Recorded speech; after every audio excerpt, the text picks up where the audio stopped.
నటుడు మాజీ film development corporation chairman అయినటువంటి పోసాని కృష్ణమురళి అరెస్ట్ ఎలా చూడాలంటారు ఈ అరెస్ట్ ని? అందరికీ నమస్కారం. నిన్నటి రోజు అందరికీ కూడా మహాశివరాత్రి సందర్భంగా ఎంతో పర్వదినంగా భావించి అందరూ కూడా స్వామివారి ఆశీస్సులు పొందారు. కానీ నిన్న మాత్రం పోసాని కృష్ణమురళికి కాళరాత్రి, శివరాత్రి కాదు కాళరాత్రి.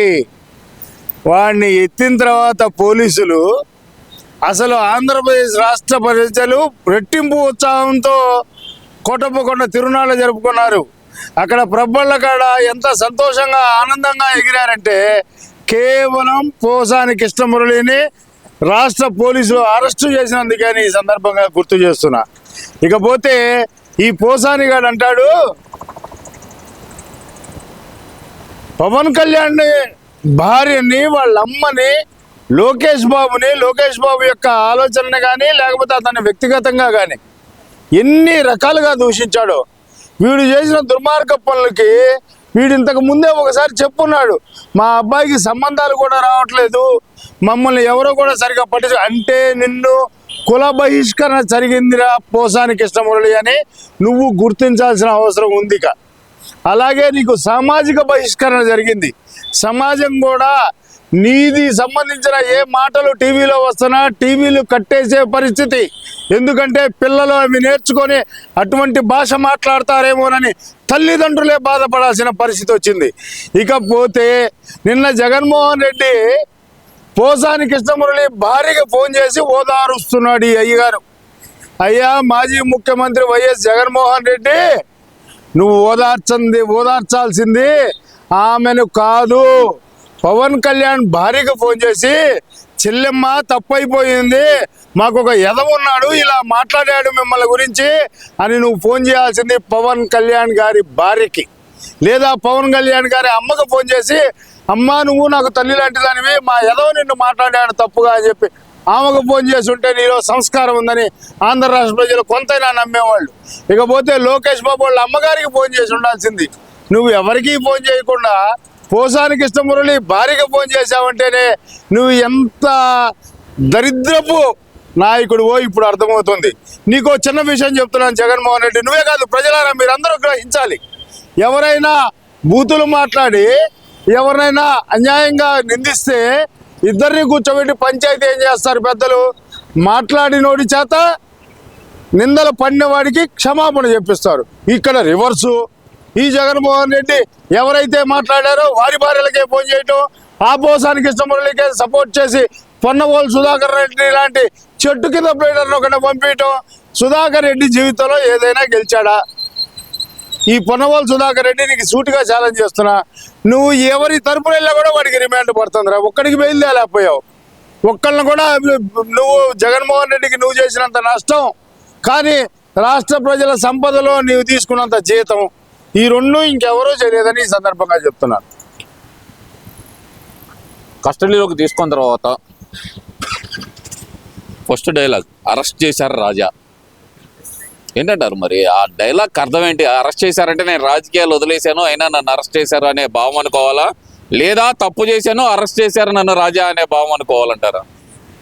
40-50 హత్యలు చేసి కోర్టులోకి వెళ్ళి జడ్జి గారికి ప్రజలకి అందరికీ నమస్కారాలు పెట్టి నేను తప్పు చేశాను రాజా, నేను నీకు హత్యలు చేయను రాజా అంటే వదిలేస్తారా పోసాని కృష్ణమురళి? నువ్వు మాట్లాడిన బూతులు సమాజాన్ని ఎంత నాశనం చేసినాయో తెలుసా? పైగా నువ్వు సినీ పరిశ్రమలో ఉన్నావు. నీ మాటల్ని ఎక్కువ మంది ఆచరిస్తారు, ఆలోచిస్తారు, వాటి వైపే ప్రయాణం చేస్తారు. నువ్వు ఎంతమందిని నువ్వు దుర్మార్గంగా నువ్వు మాట్లాడిన మాటల వల్ల వాళ్ళ యొక్క జీవితాల్లోని ప్రభావం ఎంతగా పడిందో గ్రహించుకున్నావా? ప్రతి ఒక్కడు బూతులు మాట్లాడుతున్నాడు. అదేమంటే పోసాని కృష్ణమురళి లాంటి పెద్ద పెద్ద నాయకులే మాట్లాడారు తప్పు లేదని. పైగా వీడికి తోడు మన అరెస్ట్ అయిన వంశీగాడు ఒకడు ఉన్నాడు, వాడికి తోడు కావాలంట, లోపల ఒక్కడే ఉన్నాడంట. ఏయా భార్య కావాలా, ముండ కావాలా, లేకపోతే నీకంటే పెద్ద దొంగ అయిన జగన్ కావాలా నీకు తోడు? ఎవరు కావాలో కూడా క్లియర్గా చెబితే దాన్ని ఎలా పంపించాలని ప్రజలు ప్రభుత్వాలు ఆలోచిస్తాయని చెప్పి ఈ సందర్భంగా వంశీకి చెప్తున్నా. ఒరే దుర్మార్గుడా, ఎన్ని నేరాలు చేశారా, ఎంతమందిని నాశనం చేశారు. ఇంకా మీరు సిగ్గు లేకుండా ఏమంటారు దాన్ని, నీచాతి నీచంగా ఇంకా మాకు అది కావాలి, మీకు డిమాండ్లు ఉండవు అక్కడ. నీకు ముద్ద కావాలంటే పెడతారు, లేకపోతేనేమో టయానికి గంట కొట్టినప్పుడు నిద్రలేపుతారే కానీ అంతకు మించి నీకు ఏ వసతులు ఉండవయ్యా వంశీ, అలాగే పోసాని అని చెప్తున్నాను. గోరంట్ల మాధవ్ ఏందంటారు? నేను ప్రభుత్వాన్ని సూపర్ 6 గురించి ప్రశ్నిస్తున్నందుకే నాకు నోటీసులు ఇచ్చారు, నేను హాజరయ్యేది లేని తర్వాత చూసుకుంటాను నేను అంటూ సవాల్ చేస్తున్న వైనం ఎలా చూడాలంటారు దీన్ని? ఇతన్ని దానికంటే ముందు గోరంట్ల మాధవ్ గారికి ఈసారి గోరంట్ల మాధవ్ వదిలిపెట్టి ఈయనకి రజిక రాజా స్టార్ అని, లేకపోతే శృంగార వీర అని గొప్ప గొప్ప బిరుదులు ఇవ్వాలి. ఈయన ఆంధ్ర రాష్ట్ర ప్రజలందరూ కూడా ఈ ఉమ్మూసిన దెబ్బకే ఓడిపోయాడు దెబ్బకి. కానీ ఇతను వెనకేసుకొచ్చే జగన్మోహన్ రెడ్డి అధికార ప్రతినిధి ఇచ్చాడు. ఇంకా ఏం చూపించాలన్నాయా నువ్వు అధికార ప్రతినిధి ఇచ్చావు ఆయనకి? ఈ చేసిన దాంట్లో రేపు 5వ తారీఖు నాడు సైబర్ క్రైమ్ పోలీసులు పిలిచారంటే నిరూపణ అయ్యింది, నీ మీద పోక్సో కేసు పడింది, ఖచ్చితంగా నీకైతే బెయిల్ 3-4 ఏళ్ల దాకా రాదు. నువ్వు చేసినంత దుర్మార్గం గుడ్డలన్నీ కూడా తీసుకొని చూపించేదేందిరా దరిద్రుడా, ఎంత చీదర పుడుతుందిరా నీ పేరు ఎత్తుకుంటే.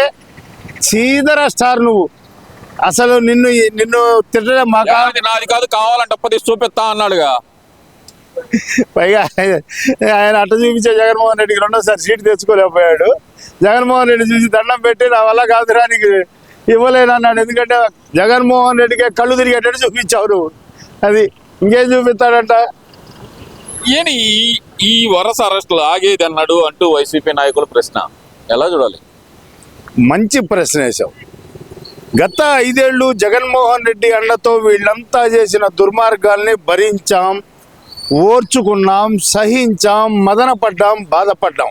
ఒక తెలుగుదేశం పార్టీ కార్యకర్తగా చెప్తున్నా. ఇప్పుడు వీళ్ళు వదిలేసి ప్రభుత్వం యొక్క ఆలోచన విధానం మొత్తం పరిపాలన మీద, అభివృద్ధి మీద, సంక్షేమం మీద దృష్టి పెట్టి ప్రభుత్వం ప్రయాణం చేస్తుంటే ఇంకా వీళ్ళు బయటకు వచ్చి గెలుకుతా చేసిన తప్పులే మళ్ళీ చేస్తున్నారు. కాబట్టి వీళ్ళ అరెస్టుల పర్వం కొనసాగుతుందని ఈ సందర్భంగా నేను తెలియజేస్తున్నా. ఇది ప్రభుత్వ హెచ్చరిక, జాగ్రత్త, ఒక్కొక్కళ్ళు ఖబర్దారని. ఇప్పుడు తప్పు చేయకుండా ఎవరిని అరెస్టు చేయాల మరొక్కసారి ఆలోచించండి. మొన్న గోరంట్ల మాధవ్ అధికార ప్రతినిధి తీసుకున్న పద్ధతిగా ఏ రోజు మాట్లాడాల. ఎందుకంటే తెలుగుదేశం పార్టీలో ఒక కులానికి, ఒక మతానికి, ఒక ప్రాంతానికి, ఒక వర్గానికి, ఒక వర్ణానికి ఎక్కడ తావుండదు. అందరికీ సమాన హక్కులు ఉంటాయి. దానికి ఉదాహరణే జీవీ రెడ్డి గారు రాజీనామా చేస్తే క్యాడర్ మొత్తం, తెలుగుదేశం పార్టీ క్యాడర్ మొత్తం జీవీ రెడ్డి గారి పక్కన నిలబడి చంద్రబాబు గారి తప్పునే వేలెత్తి చూపించే స్థాయికి వచ్చారు. అంటే అది మేము ఇచ్చే విలువలు అని చెప్పి ఈ సందర్భంగా తెలియజేస్తున్నా. మంచివాడికి మేము ఇచ్చే విలువలు. మీరేం చేశారు? అదే మీ రెడ్డి గారులు జగన్మోహన్ రెడ్డి దృష్టిలో పెట్టుకుని, నేను అందరినీ అంటూలేదు, కమ్మవారిని మొత్తాన్ని నాయకుల్ని నేరస్తుల్ని చేశారు. మేమేం చేసాం? రెడ్డి గారుల్ని మంచివారిగా నిరూపించి చూపిస్తున్నాం. ఇది అటు వీళ్ళకి అటు వాళ్ళకి తేడా అని సందర్భంగా ప్రజలు అర్థం చేసుకోవాలని చెప్తున్నా. తెలుగుదేశం పార్టీలో ఉంటే ఎవరినైనా సరే గౌరవ మర్యాదలు ఇస్తాం, వాళ్ళకి పెంచుతాం, సంస్కారవంతంగా ఉంటాం, వాళ్ళు కూడా సంస్కారవంతంగా నాయకత్వం తయారైద్దని. దీనంతటికీ మూల కారణం మా నాయకుడు నారా చంద్రబాబు నాయుడు. ఆయన నడిచిన నడక, ఆయన నడత, ఆయన పాటించిన విలువలు అని ఈ సందర్భంగా తెలియజేస్తున్నాను.